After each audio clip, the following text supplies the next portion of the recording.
ఓం నమో భగవతే వాసుదేవాయ. శ్రీ ప్రతివాది భయంకర అన్నంగరాచార్యులు వారు రచించిన శ్రీ వెంకటేశ్వర సుప్రభాతంలో స్తోత్రం చెప్పుకుంటున్నాం. అవనీత నయాకమనీయకరం రజనీకరచారు ముఖాంబురుహం రజనీచర రాజతమో మిహిరం మహనీయమహం రఘురామమయే సుముఖం సులభం సుఖదం స్వనుజం చ సుఖాయ మమోఘశరం అపహాయ రఘుద్వహమన్యమహం నకథంచ నకంచ నజాతు భజే.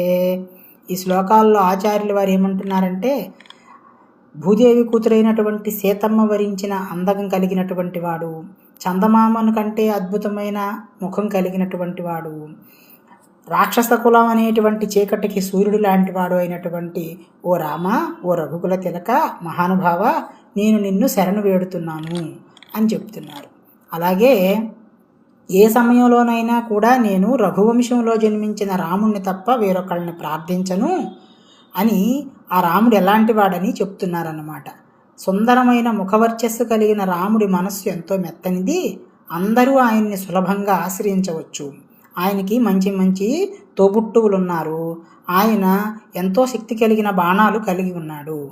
ఎవరైతే ఆయన్ని ఆశ్రయిస్తారో వాళ్ళందరికీ కూడా సుఖాన్ని ఇస్తాడు అని చెప్తున్నారు. ఓం నమో భగవతే వాసుదేవాయ.